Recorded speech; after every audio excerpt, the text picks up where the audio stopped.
You ready to kick things off? Absolutely. What's about the intro? We're going to start this thing all right. Hey. So welcome to Tip on Top of the Tip. I am Zenitra Perry. And I am INEZ Chimangariso. So thank y'all for joining us today. Yes. Welcome. Yeah. So let's kick things off. Every episode, we're always going to have a word of the day. We're going to take a look at different values, professional values, and we'll see kind of where they fall in the mix for us. So we have a list of about 117. So I'm just going to throw this in a little randomizer and see what we come up with.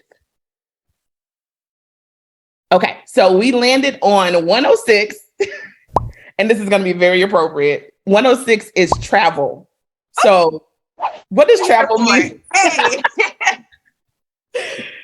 Definitely could kick this off. Like for me, travel means transformation, but it also means unplugging from your normal routine and plugging into something completely new, right? Like for me, it is the time where, as adulting happens, like we are in a routine all the time. And when you get to travel and see something else, a new community, a new country, a new city, a new culture, new cuisine, like you really get to unplug from all the things that you're used to and plug into things that you've never seen before, which also allows you to explore and uncover things in yourself that you've never seen before. So this is a huge value for me when it comes to corporate life. Like I've centered my whole job and my career around making my life more flexible so that I can do more travel.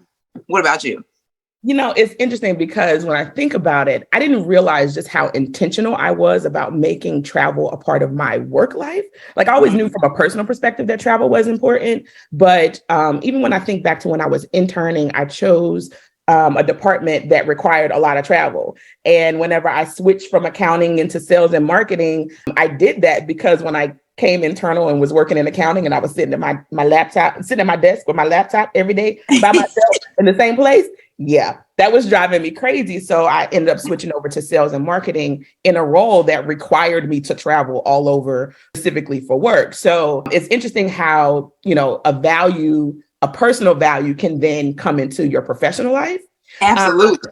And so for me, it's been a great opportunity to continue to put myself in, I'll say, uncomfortable or unfamiliar situations and then have to thrive. For a big bulk of my career, my job was talking to strangers and getting them to sell a product that wasn't required by their job or had a lower priority within their job. And I had to do that kind of all over and, be able to build new relationships very quickly because I'm oftentimes dealing with a new audience kind of every time I walk in. And so this idea of travel as a value is really, really high on my list, even though I don't think that I would have called it out as a, one of the top three. But it definitely allows me to continue to grow, put myself in different situations, build relationships with people from all over. And then there's kind of the cultural piece. I remember going to college and being on campus, and at one of the first freshman week events, there was people were gathered almost by region, and they were singing the songs and doing the dances from their region. And I'm all about singing the songs and doing the dances. So, this is my thing.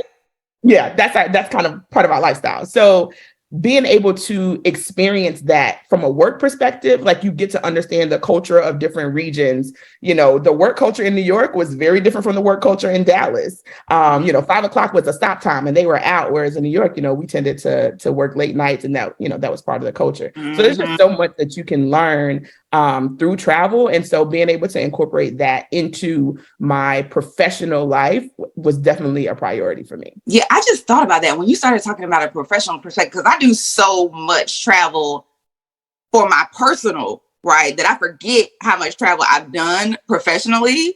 And one of the things that, as you were talking, I thought about was when you travel with your coworkers, you're able to build new levels of relationship with them, right? Because again, when you are in the routine of day to day and week to week, it's very much come to work because I got to get stuff done because I have a whole life going on at home that I need to get back to, right? But when you travel with your coworkers, you are both exploring these new places. So it's almost like a group trip, right? That you would take with your friends. They come out of their shell, you hear more about their family, you see kind of what kind of things they like to do outside of work, like, which is really important in order to build a stronger working relationship, right? Because you get to know each other better. And I just truly believe the more you know each other, and that don't mean you gotta know everything, but the more you trust each other and can relate to each other with your coworkers and people on your team, the easier it is for you all to work together. Listen, when you talk about trust, that makes me think about being in difficult situations with your coworkers. For example, the time that I was in an earthquake in El Salvador with my coworkers, and we didn't quite realize it. Yeah. Blame it on the NYC trauma of living near a train station. And I remember getting to my room and kind of like taking a nap, and I was awakened by some rumbling, and I was like, oh, I didn't know they had a train station here, just like total in like sleep stupor. And then we all went to have dinner, like nothing was happening. We're talking, we're like, yeah, did you feel that? We're like, I thought I felt something. And then another earthquake hit while we were there. Yeah, needless to say, that is a shared experience, like something that we talk about, all the time, where it's like, remember that time we were in an earthquake in El Salvador? Mm-hmm. Yes. So that's like to your point of like building relationships with people and having experiences that go beyond the completion of the work or the task itself. I definitely think it's important in terms of like building a team culture, and really being able to establish a strong working environment. So, Mm-hmm. So that's travel. You want to kick us off with our first tip on top of the tip? Okay, y'all. So, as we go along and do these tip on top of the tips, you'll get to learn more about myself and Zenitra. But for episode 1, and we just really wanted to jump into the goodness. So the tip on top of the tip for today is all that extra ain't gonna get you extra. So what does that mean to you, Z? Okay, so I feel you got to give us the root, a little bit of the root. Okay, this came from Z. So this is me and one of my coworkers. We were thinking about all of the extra things outside of work that you're required to do. I'm sorry, outside of your task, right? Whether it's going to the employee networking event or the ice cream social or supporting someone outside of work. And there's just a never ending list of things that you could do. And that may be feel very required. They feel required. I was gonna say you're being slightly encouraged, meaning you're being told you have to do all of those things in order to build the relationships to be able to, move up in corporate. And it's like, there's a certain point where all that extra ain't gonna get you extra. Mm-hmm. You can go to every single event. You can go to every single person's baby shower, birthday party, wedding. You can go to every ice cream social, movie night, everything. But there has to be boundaries. So for me, all that extra ain't gonna get you extra is about establishing boundaries within the workplace and being like, okay, these are the things that I'm willing to do that actually fit within my schedule, that don't require me to like burn out and be drained. Because, a lot of us have heard that myth that you have to work twice as hard and be twice as smart as your counterparts. And I think many of us, especially as Black women, we take that to heart. So we sure have subscribed to it. All of the things, okay? We will do everything that we could even think of to the greatest extent that we could ever do it in order to meet that myth so that we can move up. But at the end of the day, all that extra ain't gonna get you extra. Listen. When you told me that, I'm like, this is a fact, okay? This is a fact because it's actually cultural for us to do extra. Like, this is the tip on top of the tip. Right? Like literally for us, the tip on top of the tip is about doing extra, doing more than what people had expected of us. Right. And so like for me, all the extra ain't gonna get you extra is really about like, understanding, of course, the boundary piece. But if you're going to do extra, don't just do it with no strategy. Right. Like, for instance, a lot of times we're doing the extra because we want, acknowledgement. Right. We're all about achievement. Right. And whether it's promotions, whether it's, certifications, whether it is awards, like these are usually the things in the back of our mind, or even just validation and thank you. Right. these are the things and the reasons why we're doing the extra, right? But what I have seen is it's really important for you to be strategic with your extra, because what you believe is valuable may not be valuable to the people that you're doing all this extra for, right? So if you say, you know, me showing up for her baby shower and me going to this and, you know, me going to the potluck and organizing the potluck, because that's us. We don't just go. We have to organize it.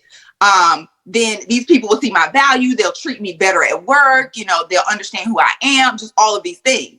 However, that may not mean that to them. That might not be valuable to them, right? Like, even if you're going after promotion, like, you know, all the extra special projects on the side, your manager don't even know all the things you're doing, right? You're doing everything. Like you training other people that ain't a part of your job. You're doing all these extra things that's not a part of your job. And then you show up like waiting on that promotion. Like, and they're like, but have you done these things? It's like, but I did all this. So like, for me, like, if you're going to do extra, just make sure that like you really know that the extra that you're doing is going to get the result that you want, because you could be left on the side, like tired, exhausted, and you may be taking time away from the things that are actually most important to you, like family, friendships, your marriage, in order to do all the extra, and you're not getting anything from it. So I'm like, you know, all the extra might get you extra. I don't know. It might, if you are clear on, you know, why you're doing it, and that and that what you're doing is what the other people actually consider to be extra. Yeah. That makes me think about one of the best pieces of advice that I got from one of my managers was like, work on managing up. How do you let people know what it is that you're doing, so that they have full context, you know, so they can support you and advocate for you? But a lot of times, you know, sometimes we're in executor mode and we just want to go do the thing and then be done with it. But it's so important to make sure that you are communicating the things that you're doing, and even communicating like what your goals are. So that way, to your point, the people who are in charge of the promotions and who can seek out the different opportunities and who can be a voice for you in these different rooms, so that they're aware of not only what your goals are, but what you're actually doing in order to achieve them. And then they can provide you with like, hey, this is a better direction, or here's a piece of advice of like what I would recommend doing, so that your list doesn't continue to grow. Because we're also people who like to seek advice or go and find the answers, but you can get a different answer from 30 different people, and your to-do list will continue to grow because everybody will have a different task. But if you're not mindful of who's responsible for making the decision, like that's whose list that you want to make sure that you have a mirror on yours, because so-and-so in this department will tell you this thing, and so-and-so in that department will tell you this, and at this level, and for, you know, something that may work for them, it may not work for you. So you need to be really clear on what your goals are, what you're doing to meet them, and then make sure you communicate that to the people who are responsible for making the decisions, and then be able to kind of work together to, you know, figure out like, is this the right direction that I should be going in? Because you have 25 things on your to-do list when you really need to focus on 5. Right. Hello. Now I'm talking to myself at this point. Okay. Exactly. Exactly.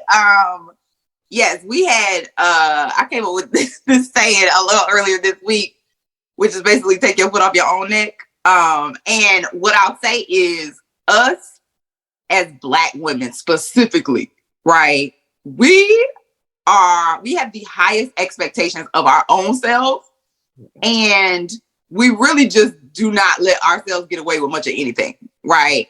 And a lot of times that shows up in the workplace as we doing more than everybody else, right? We are, and in addition to that, like in addition to actually doing more work, you're also managing more personalities and more of the emotions of other people too, right? Like everybody else is allowed to feel and we're not, right? So we just kind of got to push through and just do the things. And so like, I also feel like, you know, all of that extra, right? Ain't gonna get you extra either. Like, you are not the good girlfriend of everybody. You are not the psychiatrist, therapist of everybody. Like, and you also are allowed to just feel and be. And when you were talking about boundaries, I'm about this boundary life, honey. Like, I'm about this boundary life because what I have learned, especially in the last decade of my life, is you better act like what's important is important. You better act, it better show up in your actions, right? Because you are not promised another day with the people you love the most, in the places you love the most, doing the things you're passionate about or your purpose to do. And so as you're making a decision about where you set your boundaries, I like to offer up the belief that you can make a decision on what your boundaries are. It is not contingent upon the culture of the company. It is not contingent upon, the requirements that you see other people doing. You just have to be very clear on what is important to you. And if that means that in the culture of the company that you're in, it doesn't fit, you also can make a decision to leave. Yes. Right? You also, it's that market. You also can make a decision to leave because at the end of the day, truly, all that extra it could potentially get you to a place where you are depleted in all areas of your life if you don't really set those barriers up for your own self and don't rely on other people to give you approval. Yes. that barrier is okay. So for instance, the story I have is like, I run a business and I work a full-time job, and my business is very important to me. Like helping Black women travel the globe is very important to me. And so one of the things that I negotiated in my full-time job was being able to be off every other Friday so I can work on my business. And it wasn't something that was a part of, normality necessarily. It was something that I wanted. It just so happened that I found out that it was something that my manager was doing for his business. And I got the idea, well, like, it's important enough for me to at least ask for it and to push for it. And it ended up happening. But a lot of times what we'll do is we will constrict and constrain ourselves and say, oh, well, that's not for me or whatever. Or, I got to do this in order to be able to show up this way at work. And it's like, nah, boo, set your boundaries, make your decision for you, and then roll with it. And see, usually the doors will open up. I have experienced it. They will just open up. That's how I've been remote for, I don't even know how long I was remote. 11 years? Like, I don't even know. I've been remote for a long time. Like, and it was just because I decided, like, what? This is the boundary for me. I don't need to drive to work every day. But what? But why? Let me just see if I can scale back on the extra of driving all the way up to King of Prussia on this good 76, honey, and be able to just do the same thing at my house. It's boundaries. And the other thing that you mentioned is beliefs, right? Like, what do you believe to be true? Mm-hmm. Because if you believe that there's only one way to get things done, then you will become shackled to that one way. You will feel stuck, and all that extra will get you extra burnt out, extra exhausted, extra mad, extra irritable. Okay. Because you're mad because you feel like this is what I have to do. But I know for me, I believe, I truly, deep down in my shananana, my soul, deep down, I believe that the things that I desire, I can have. Mm-hmm. And I am creative and thinking about how I will go about creating that, bringing that to reality, right? Like the alchemist talked about, the universe conspires with you in order to bring about your personal legend. And so for me, even though I know that there is a way to do things, or maybe even two ways, I know that there's also infinite ways to do things. Mm-hmm. And if that means that, I need to move to a different place or work for a smaller company, or be attached to a smaller brand so that I can get the exposure that I want, or get the type of leadership role that I want because it's smaller and they're more open with how they allow you to manage their brand, then I'm willing to do those things, right? There isn't one way to success. And that's the beauty of adulthood, but that's also kind of the scary part of adulthood, because you really have to be intentional about grabbing life and creating a plan for yourself. As long as you follow those other plans that other people have, it's not going to work for you. It will not work. You really have to take a look at what your values are, establish boundaries so that you're not stepping outside of those values, and then get creative to create a plan for how you can bring about the things that you absolutely desire. But you got to believe that you can do that.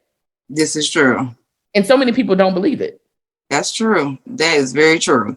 I don't even know where I guess I do know where that belief came from for me, is because through my life, I've seen it even when I was young, you know, so it's kind of like, because I've always kind of been put in scenarios where I've been kind of a chameleon and I can show up in any room and make new friends and create a community and establish myself and, you know, be comfortable. Like, one of the things that we're going to be really talking about as a part of the tip on top of the tip is showing up as your whole self at work. And I think the more comfortable you are showing up as your whole self, period, the more comfortable you will be as showing up as your whole self at work.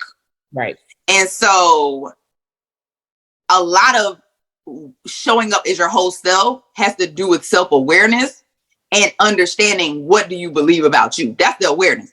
Being able to see yourself outside of yourself. Like, this is something that I help my clients with. Like, do you know what you're thinking that is creating your life?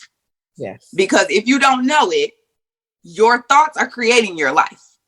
So are you aware of them, and are you choosing them on purpose? Or are you just living out the thoughts that other people put into your head, or the things that you put in your head based on your previous circumstances? Right? Like, and so it's so important that even when you're thinking about this tip, right, with regard to all the extra ain't gonna get you extra, really diving into, why do you believe you need to do extra? Mm-hmm. What about potentially the work you do or the job that you have or the validation you have at work is tied to who you believe you are and your identity, right? That's really important to know. Like, I am amazing. I'm a solution engineer. I've been in this role for over a decade. But let me tell you, I'm a solution engineer because just in general, I'm an amazing problem solver. So this role works great for me, but none of my value is tied to the things I accomplish at work, because I am valuable, period. They just get to experience my value. Oh, they get to experience it. You just get to experience it over here. And I just show up as my valuable self everywhere. And none of these things at this point in my life, right? This is something that I have unlearned, right? It's something I have unlearned. None of these things create my value. And so a lot of times, especially us as Black women, we're tying our value to our accomplishments at work. And so that's why we're doing all that extra. Mm-hmm. In addition to, you know, that's why sometimes we don't have strategy about it, because we just are doing it on autopilot, right? Because we don't even know that we're doing it, because we're tying our value and our worth to the accomplishment, to the awards, to, you know, the acknowledgement, the thank you, the promotion that we get in our job. And it's like, girl, you are worthy, period. You can't add to that, and can nobody subtract to it. Like, you established that at birth. You be the promotion for Life Unlearned, because it's about awareness, right? Like, there's so many expectations that we have for adulthood, for success, for love.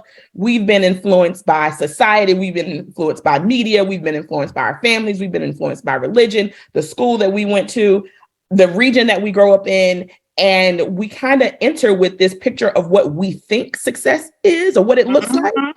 And because many times it comes from the outside, that picture, we're also going to the outside to figure out how to create that picture. And the answer is always going to be within. Your true answer of, like, only you know what actually makes you happy. Right. People can be like, oh, but you love, and you're like, but I did that because I was good at it, but not because I loved it. Right. Like, I just happened to have the skill set to be able to do it.